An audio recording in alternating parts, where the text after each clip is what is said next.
Hey, what's up everybody? It's Isaac from Alchemy, and this is episode 22 of the Alchemy Devlog. We have a lot of exciting stuff to get through in this episode. Some small features like Fog of War. I don't know if anybody's waiting on that one. We've also got player-playable NPCs, which is another huge request that we've gotten for a long time. We've got cross-system content sharing in your games. No longer is that game system going to block you from pulling in universes. We've got actions in universe, custom 5e skills, dice pool actions, and more. So much good stuff in this episode. As always, I'll take some time to go through questions that have come in since last time. We have quite a few of them, and I'll take a look at that roadmap and show you all what we're up to next. Without further ado, let's dive in.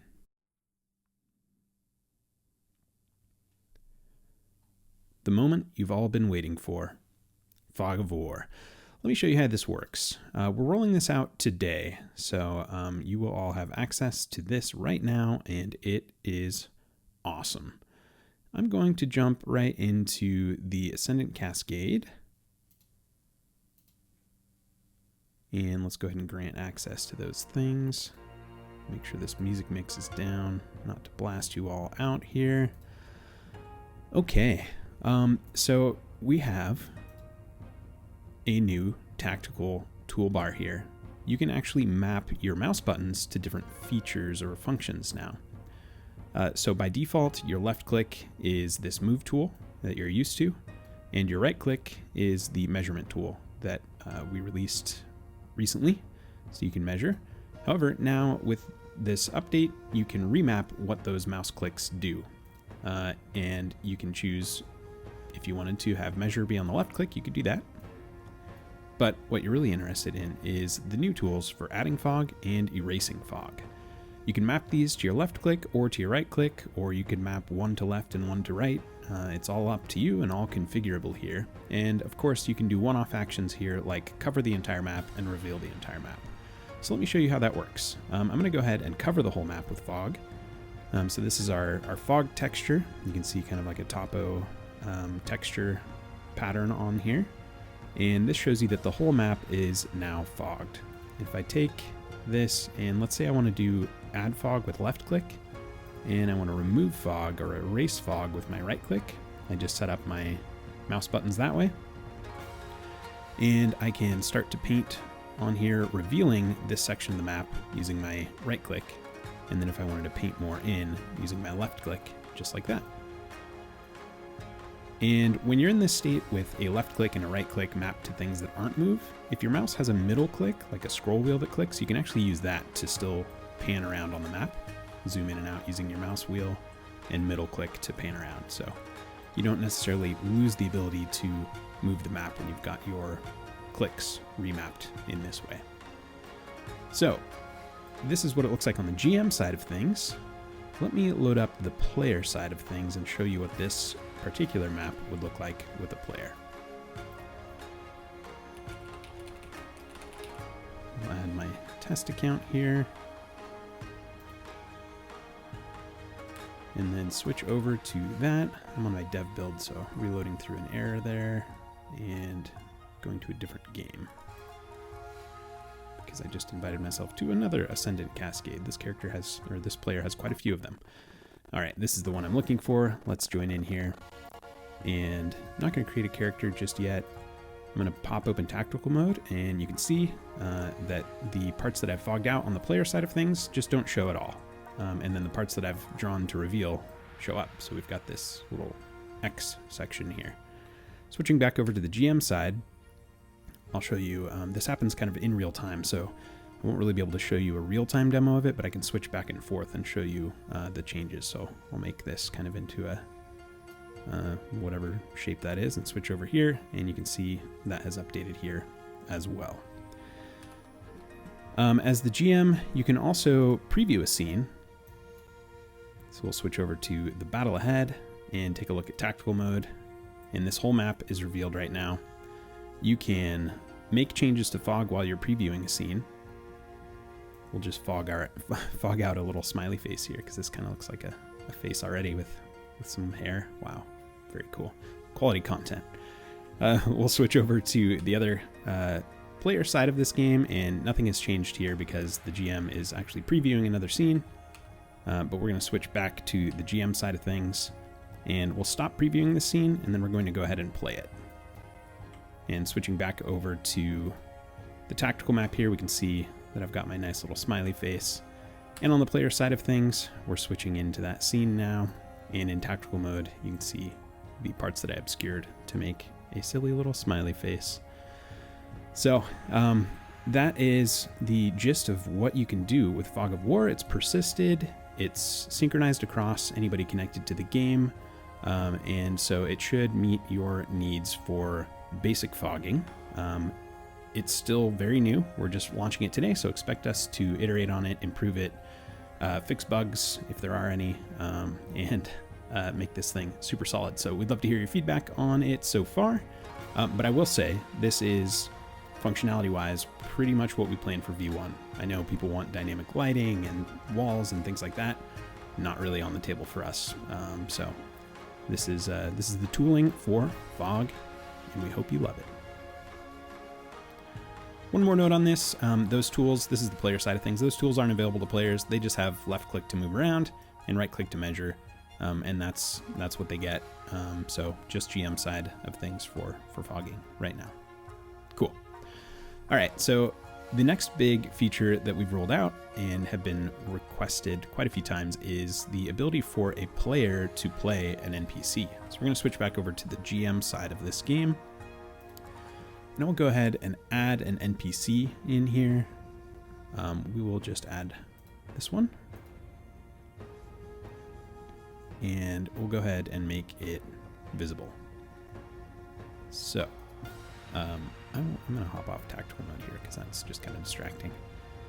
So over here on the player side of this game, we now see that NPC, and right clicking on it we can view, but the GM hasn't revealed anything here, so not too exciting. However, if we switch back over to the GM side of this game and we right click and choose this new share option, it brings up a list of all the players in the game, and you can click on these options to grant them the ability to play this NPC. I'm going to go ahead and switch over here and make sure that this player has a player character first, so that we can show the switch between the two. So I'm going to, on the GM side of things, I'm going to go ahead and play and create a new character named Jim, who's a human bard. Okay, so back on the player side, they're now Jim. We see this NPC here that we can view. Back on the GM side, we will right click on this dragon and click share, and then you can choose everyone to enable it for everyone. Of course, there's only one player here, so it's really the same, or you can choose that player individually. So I'm going to grant Jim access to play this dragon, and switching back over to the player side, you now see a play button on that NPC, which indicates that it's one that is playable to you. If we add another NPC here on the GM side again, we will add this Brook Bazaar elemental and bring it up to visible so you can see the difference there. On the player side, we now have that Brook Bazaar NPC without a play icon, so that's your cue as a player that you can't play that NPC.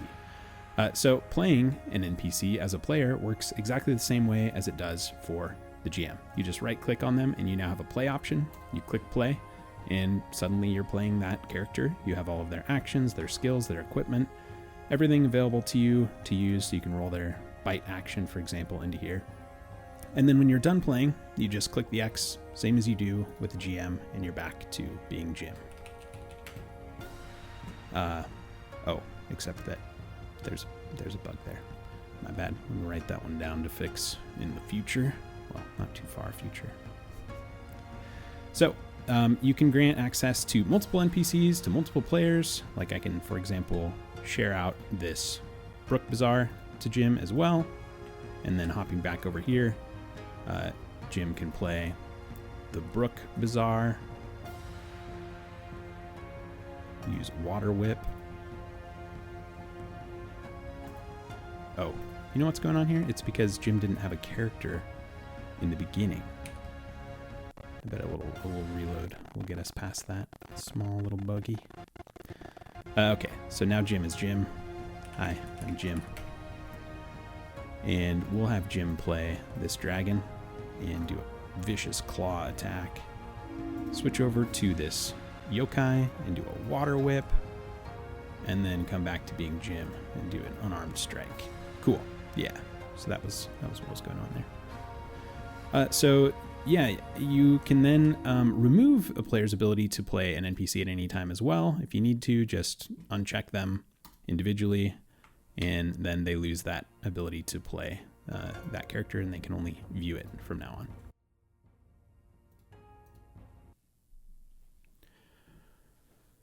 Okay.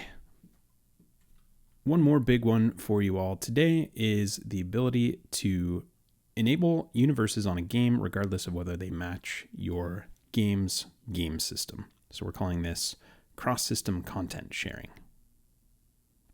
There are a couple of ways to enable this for your game. One of them is when you're creating a new game, you can enable any universes on the custom universes tab here. So we've got a 5th edition game here with the 5th edition SRD enabled. We could go ahead and throw something like Burrowbound on top of that. And then we have some systemless universes like tabletop audio. And then this is new here. You'll see other universes for other game systems. So this account has access to Merkborg and Pirateborg and Vast Grim. So we'll go ahead and enable Pirateborg on this game and start it up. So the impacts this have is anytime you're adding just about anything to the game, you now have access to stuff that doesn't match your game system. The only exceptions to point out before we dive into this are NPCs and pre-mades for players. Those two things are, there's not enough overlap between systems and too many weird edge cases with how those could work. So NPCs that don't match your game system and pre-mades that don't match your game system just aren't visible at all. They don't show up. But if you go to add something like a scene, you'll see we've got Ancora Bay in here, and we've got Pirateborg in here. And of course, since Pirateborg is a different game system, the NPCs that may have been added to those scenes don't come along with it.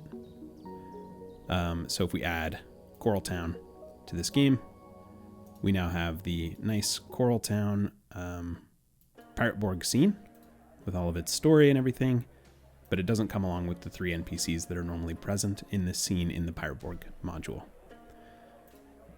You can do the same with GM actions. For example, if you wanted to pull in, the roll tables from one system, you could do that. I'll dive into some of this here in a little bit. Actually, let's just dive into it now. So these are universe actions. This is a new thing since last episode.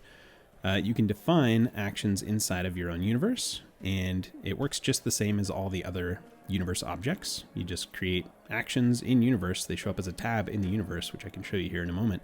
And then when you're adding an action in the game, you have this this list to pick from, in addition to the ability to just create a new action from scratch, just like you could do before.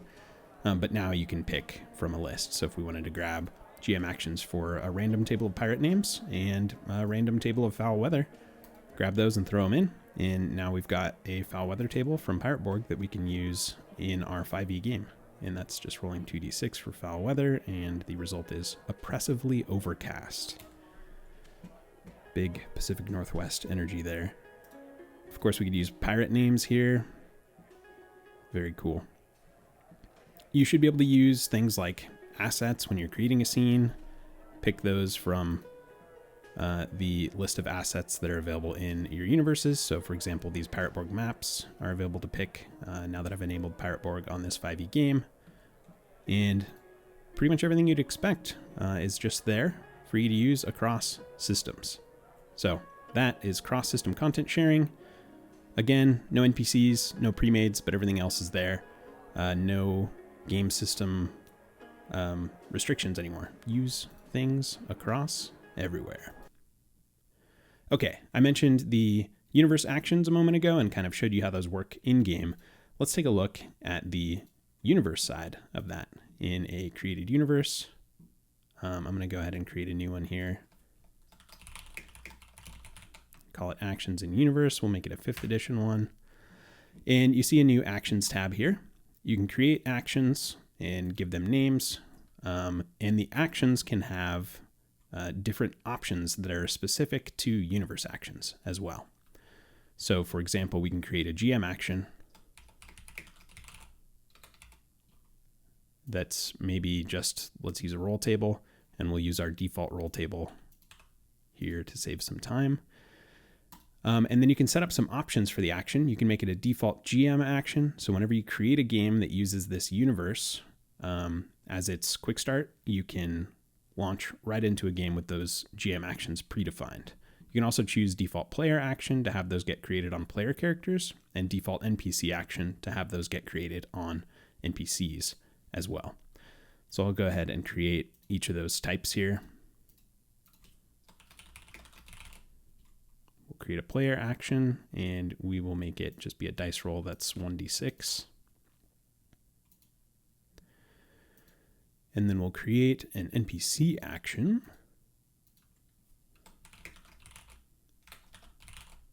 And we'll make this one another dice roll that's a 2d20 plus 1. And again, that's set as a default NPC action. So now in this universe, when I create an NPC, it comes along with that NPC action that we defined. So you get it automatically on any NPCs that you create in this universe. Premades also get your player actions. So if we bring up this character sheet and take a look at, we can't see actions inside of universe here. So if we go and create a game using the actions in universe that I just created,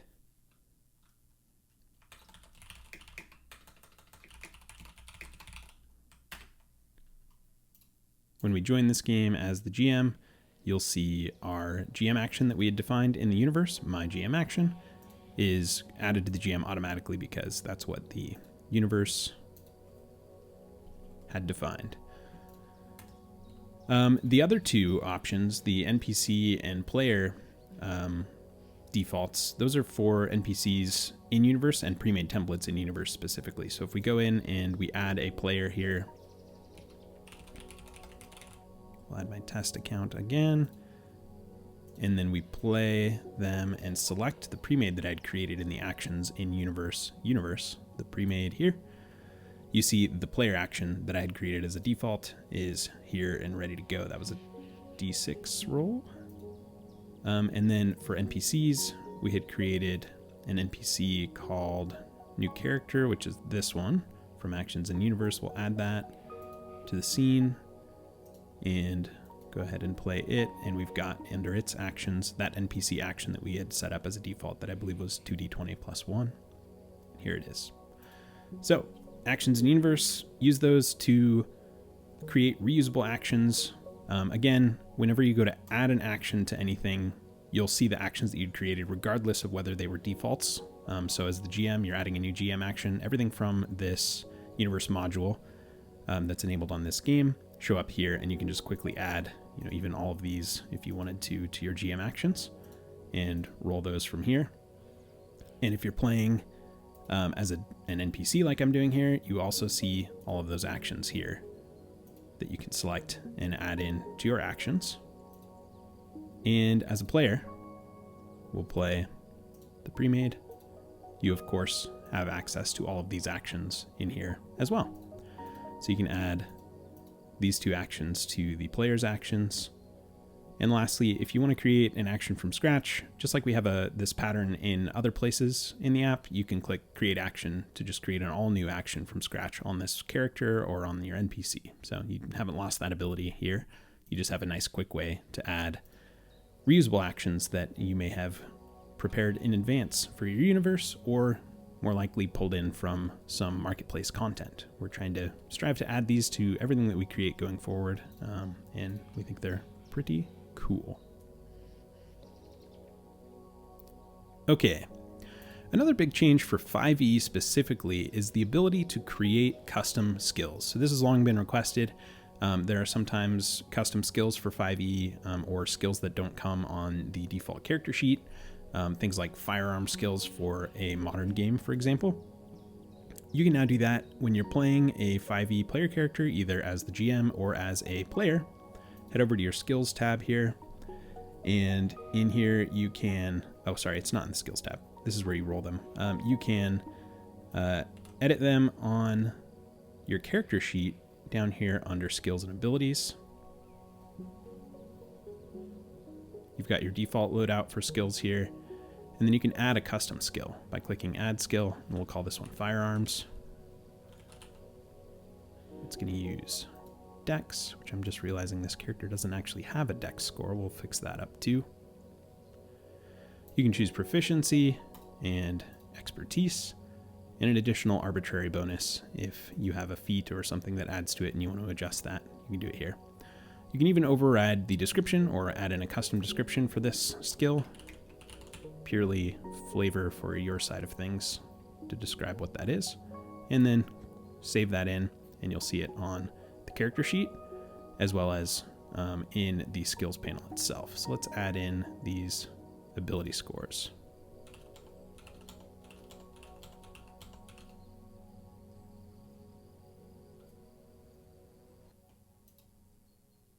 Great. That's better. Okay, so let's go in and roll this firearm skill. You can right click on it and click check, just like with any other skill, and that rolls your brand new custom handmade firearm skill with a very bad result of a 1. But you can see it pulled in, everything that you'd set up for that custom skill, the dexterity bonus, your proficiency and expertise, as well as the arbitrary skill bonus that we had added to that. Okay, next up, let's jump out of this 5e game and let's go into a new custom game. This feature is available in any game system, but I'm just going to use custom as the example here. Going into the dice pool zone.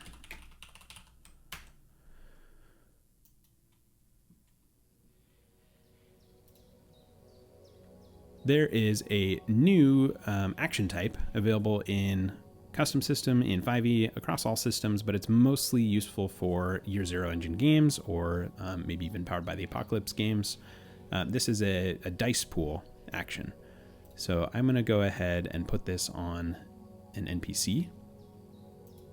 We'll add a new character.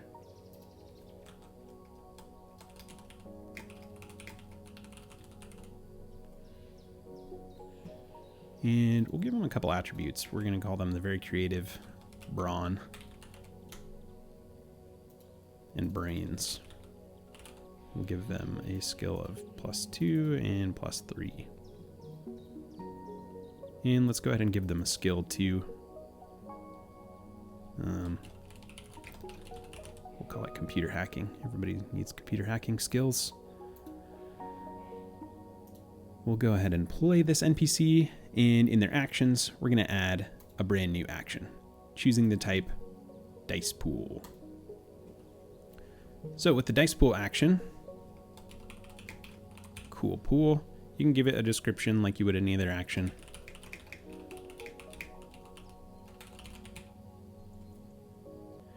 You can decide whether or not this action should use an attribute or skill or not. It can just be a straight up dice roll, or you can pull in those attributes, Brawn and Brains, or a skill, computer hacking, into this dice roll to make it even cooler. We're going to go with a simple one here for this basic example.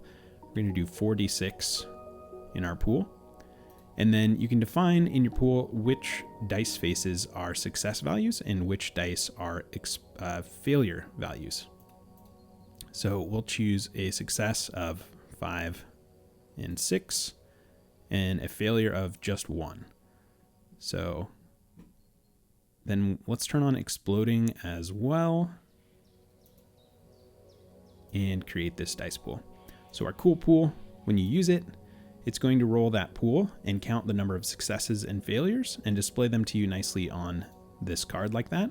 You can also click into it to see the exact results and how those all rolled out. So we had no successes in this very bad roll.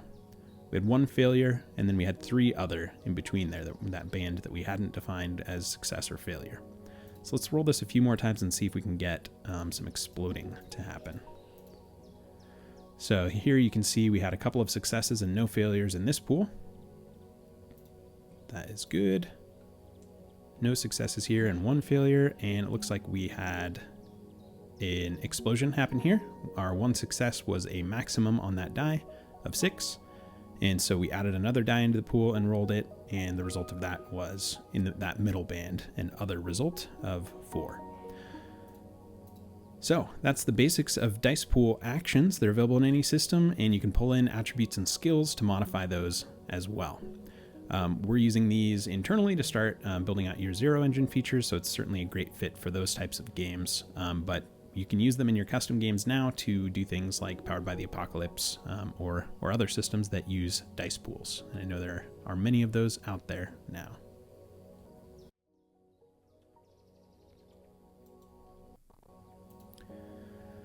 All right, let's switch over to the roadmap. Let's take a look at what we've got coming up next. So we're down here at the bottom of the V1 list now.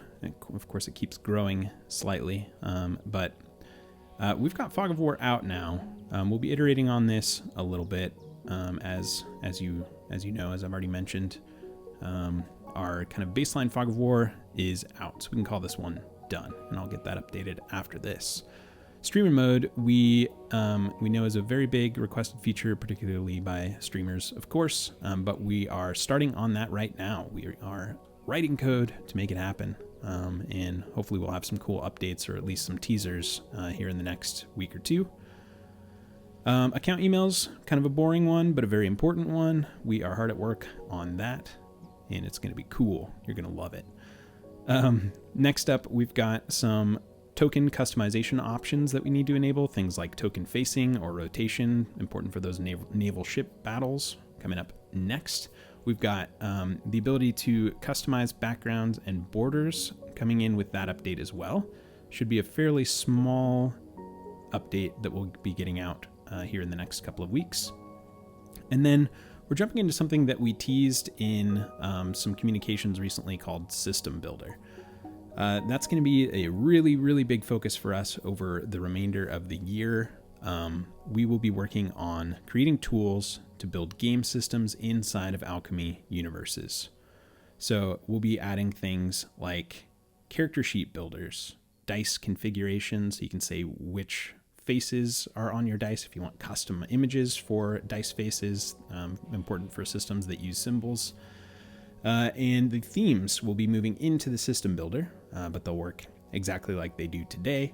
And we'll also be providing a way to customize the game experience panels. So what you see in the top left, all of the corners of your game experience, you can choose what goes where for your system. The primary driver for this really is kind of selfish. It's for us to hopefully be able to speed up our system implementation a little bit and spread the load out a little bit on that system building. But we think it's going to be a fantastic tool for folks to level up their custom games as well. Cross-system content, we have that one going out today as well. That's an exciting one to let you use those assets across game systems. We hear a lot about the inability to access trackers as the GM when you are playing a character, particularly I think in 5e games where there's much more things going on in the UI. We do need to get that one addressed before V1. I don't really have an ETA on when we'll be getting to that, but it is on the list. And with the renewed focus on System Builder, or the new focus, I should say, on System Builder, what does that mean for our existing game systems? Well, right now, we are hard at work on Vaesen, a Year Zero engine based game from Free League, and we're very close to releasing that. It should be out in the next week, at least in a beta or preview state. So keep your eyes peeled for a Kickstarter update regarding that. And then while some of the team will be working on system builder features, we'll continue to work on Year Zero engine implementations of games like Tales from the Loop, Coriolis, Alien, Twilight 2000, and Mutant Year Zero, as well as probably Blade Runner and Forbidden Lands. All of those are close enough to the baseline year zero engine features that we need for Vaesen that we think it will work great to just continue releasing those to you as we pivot some of the team to system builder features. So you can expect there to be consistent updates on all of these systems while we sort of not really go dark on the system builder, but there will certainly be a lot of time spent and a lot of focus on something that may not make it out into the wild for a few months. So yeah, just to reiterate, you'll definitely see constant communication from us, as well as new game systems going out to you frequently while we do this big push for system builder.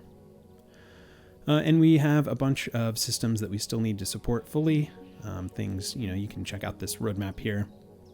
We are in progress on quite a few of them that are smaller, sort of custom system implementations, meaning the Alchemy custom game system, rather than, our own kind of custom or bespoke system implementations. So lots more to come there.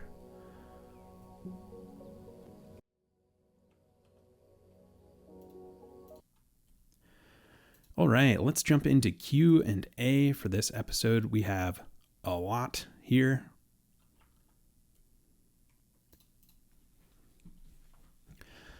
Okay, this one's really long. I'm not gonna read the entire question to you. Instead, I'll kind of read my summary response down here. But the Arbiter had a lot of really great questions, and this one's kind of been sitting on our backlog for a little while now here, since it's been about a month since we've gotten an episode out.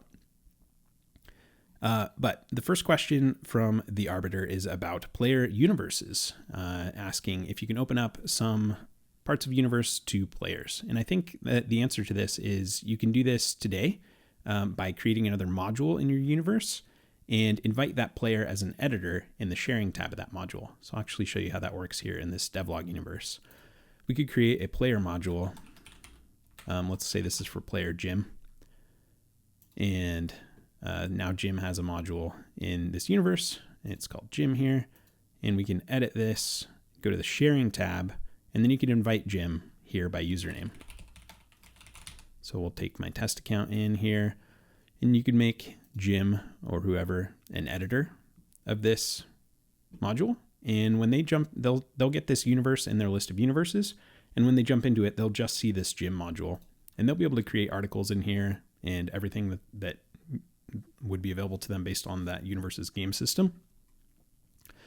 So they could use that to do many of the things that were asked in this question, things like faction building and article building, secrets and connections, things like that. There's also a great question here about maybe adding a forum system. We don't have anything planned for that right now, but we do have some social features planned for the future in terms of being able to connect with people a little bit more than you can now. So expect a little bit there, but maybe not a forum system right away anyway. So yeah, you should be able to share in a player to do that sort of faction building and article building. And you can also invite them to edit your existing articles, your existing modules, if you want them to contribute to kind of an overall article about faction building. That's an option as well. Okay, the second part of this question is about basic spell effects. So the way that you're describing it here sounds to me like maybe using spell effects on top of a tactical map to show areas of effect, things like cones and spheres. So yeah, we do have a plan here to update the token configuration in the near term. I kind of mentioned that when I was talking about our roadmap. You can also do some of this now by making your token a custom size. So if you have a token, if you put an NPC out and then you set their size to something weird, like 2x3, what happens with that is it removes their frame and it removes the background for that token. So you can put whatever art you want on there, whatever image, and it will not be cropped to a circle like normal stuff. So you could, for example, make a circle effect. I guess you could do that already, but you could make a cone by having a cone image and then putting that into a 2x3 sized token, and that'll show up just as a transparent background and then your image on top of the tactical map. And you could drag that around to put spell effects out there. I will say that's a little bit of a hack, and we do have plans to make that easier, which I'll touch on a little bit later here in this Q&A. Third question is about condition badges. Yeah, we definitely get this one a lot, and we plan to have the ability to put conditions on tokens and on players and see those and deal with those. That's a big request. Round tracking, yeah. We definitely need this one too. I don't think it's currently on our known list of V1 stuff.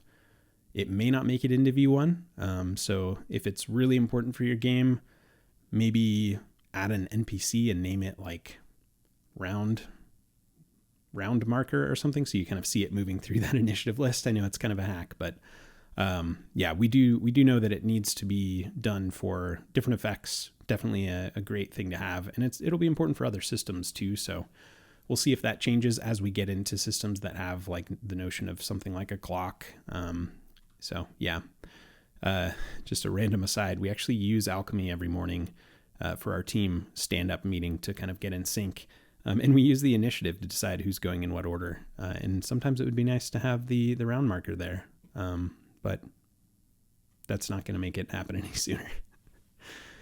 All right, last one from the Arbiter. Hiding the UI. Is there a way for someone to be a spectator? Oh, sorry. Number 5 is about hiding parts of the UI. We hear about this one a lot too, especially around the avatar in the middle and then the 2 bars. Those take up a lot of prime real estate, especially on smaller screens. We don't have a solid plan for what we're going to do here, but we will do something. Maybe it'll be a button to hide the whole UI temporarily, or hold a key to make everything fade away, or press a key to kind of cause it to, disappear for a moment and then come back. We'll do something there for sure, but we're still deciding internally what we want to do there.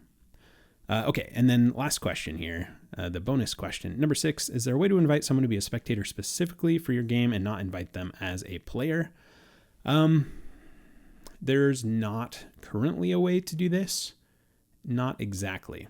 So the way that I think this could work, maybe, is if you make your game publicly spectatable, and then they'll see it show up on the Alchemy homepage, and then they can click into it, or you could share a link to it to them at that point. They can join the game, and then they can click the gear button in the game and subscribe, and that's going to add that game to, well, now that I'm getting to that part of it, no, that's not going to work, because I was thinking you could turn off spectator mode, and then they'd be able to use that link to get into it again, but they'll be blocked. It'll say that game is not available to them anymore. So no way to do this now, but it's definitely something we hear about, and I think we'll have a solution for that someday. Okay, I went ahead and added the very brief answer to number 6 here. I've been meaning to share out the link to these articles that I create for the Q&A, so maybe I'll do that in this episode down in the description. If it's not there, yell at me in the comments and I'll add it. All right, next up from the Narrator Blade. I have to say, some amazing experiences and some things that are lacking and frustrating. Yeah, we hear you. Initiative tracker, reset every time I accidentally left or reloaded. So yeah, that's the expected behavior right now. We're aware that that's not ideal. But for now, if you're in combat, you kind of have to finish it before you refresh or leave the game. We definitely want to have something in place for that. I think before V1 would be ideal. It may not happen right before V1, but we definitely know that this is a pain point. The second question is about companions. I think that this question may be old enough that we didn't have playable NPCs out there. So as you saw earlier in this episode, you can now grant permissions for a player to play an NPC. I think that addresses number 2 for you. Counter and tracker. Currently, there's only the 2 trackers on the token, and I can't track anything else like action surge, key, or HP on a different monster part. So I think this might be specific to a 5e game.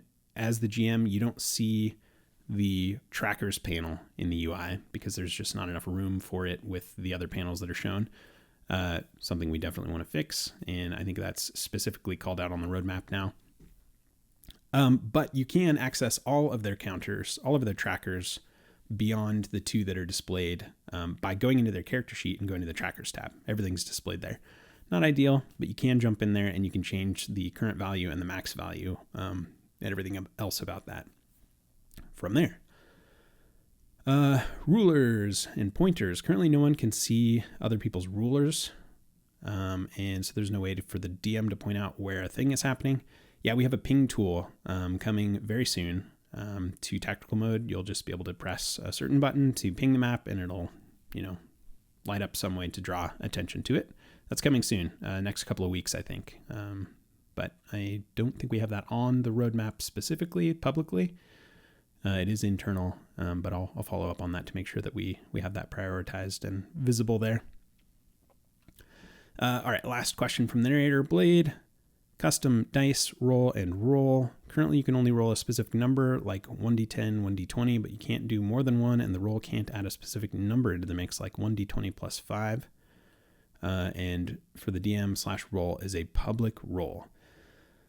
So you can do all of this stuff either with actions or with just typing in /roll. You can type /roll 2d20 plus 5. You can type 2d20 plus 1d6 and have it all be in one.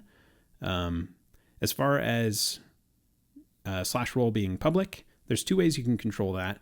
One is sort of the blessed route, the route that we would recommend.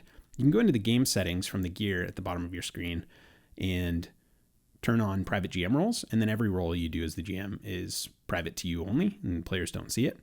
You can turn that on temporarily for your next role and then jump back into game settings and turn that off, or you can leave it on. And I believe, now this isn't documented, but I believe you can type /GM roll and then type in a roll, and it will roll, for example, 1d20 plus 5 as a private GM roll, even if that setting is not on.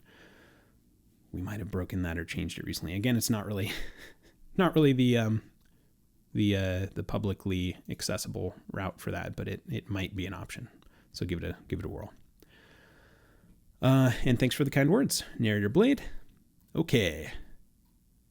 We had several folks write in about custom Alchemy Enhanced audio for their games, as well as playing cards. So Arkin, loving everything y'all have been making and wanted to know if the enhanced audio options and the card feature will become available for us to use without having to purchase enhanced content. Both of these features will be amazing for a Curse of Strahd game. Yes, get that Taraka deck in there and mix in some really cool audio. Great for a Strahd game. And before I answer that, we'll go on to Dayman asked if we can get the mixer in our own games, add our own mixes, and then see the name of the song on the triangle. And that's an interesting part of the request there. And then Chris, not our Chris, I checked, asked if we have plans to implement playing cards and you'd like them in your custom RPG card game. Yes to both. So in summary, yeah. We are opening up the Alchemy Enhanced mixer to your own custom games. You'll be able to put your own assets in there. I will warn you that it requires pretty specifically created audio assets to make that work nicely. But we will absolutely make that something that you can add to your own games in the future. Most likely after V1, because we just have a ton of stuff that's kind of more important for the V1 commitments. You can use Alchemy Enhanced in your games now from content that we've created specifically for it. So that's kind of our solution for that, but we do want to make it more accessible to your own custom games. And cards, this is also something definitely on our next year roadmap. The ability to do really cool playing card stuff inside of your games. Some of you may have seen that with the Fable Makers Kickstarter from Hitpoint. We had a kind of a demo in there of how cards could look in Alchemy in the future. We definitely plan to have that out. We'll be working on it next year to support the Fable Makers release. Scene organization. Sean G asks about a plan for creating scene organization such as folders and subfolders, with a great example here calling back to Lore of Thera. So this is a common request. We do want to do something here. We don't have a final plan for what we want to do here. We do have a lot of good ideas for how it should work. And we do want to do something because we know it can get out of hand when you have a game with 100 scenes and you've got a lot of them to jump around through and scroll through. So Most likely what will happen here is exactly that, like folders and subfolders, kind of being able to collapse different sections of scenes, but we don't have this finalized yet. It is something that we plan to do, probably not by the time for V1, but shortly after. Okay, the Chaos Master asks, is custom dice coming soon? Thinking Star Wars or narrative dice? Yes, so I teased this a little bit with my description of our system builder feature. We're actually going to be doing custom dice in advance of system builder. So custom dice faces will be coming to universe first, and then we'll be kind of rolling that into our system builder feature. But yeah, you'll be able to define the dice loadout for your game, for your universe, I should say, and for any games that use that universe. Choosing what each of the dice is in your dice tray at the bottom of the screen, as well as creating a custom D6 die and having each side be a different image. That's on our plan for system builder and for universe in the near term. So yes. Character generators. Will custom universes with custom systems eventually be able to define character generators utilizing their defined systems? Thank you for the great extra paragraph here, Argentis. Recognize you from the Discord. Personally, I love this idea. We don't have it currently on our plans, but as I say here, having reviewed all of the code that goes into our Pirate Borg and Merc Borg generators, I want this too. There's definitely a lot that goes into that to make it work, and the ability to define that at the system level in a universe would be fantastic.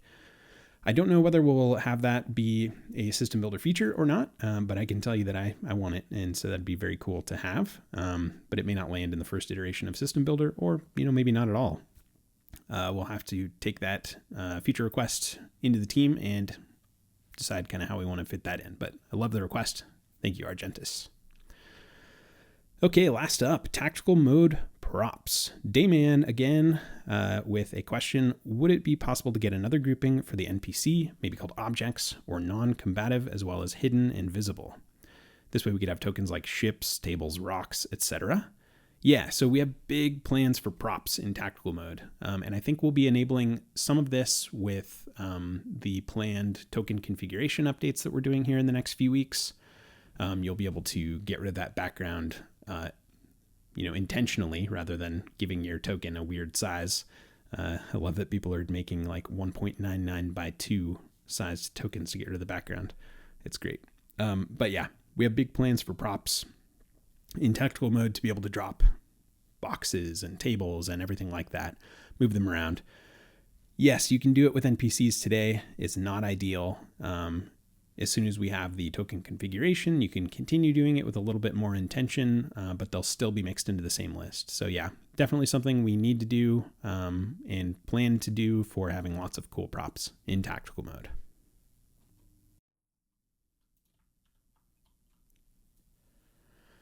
All right, that is all for this very big episode of the Devlog.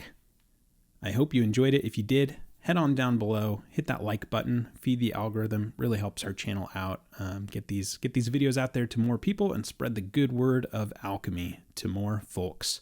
Also subscribe, we put these videos out every couple of weeks, and this is the best way to get them straight into your inbox. So make sure to mash that subscribe button, and thank you very much for that.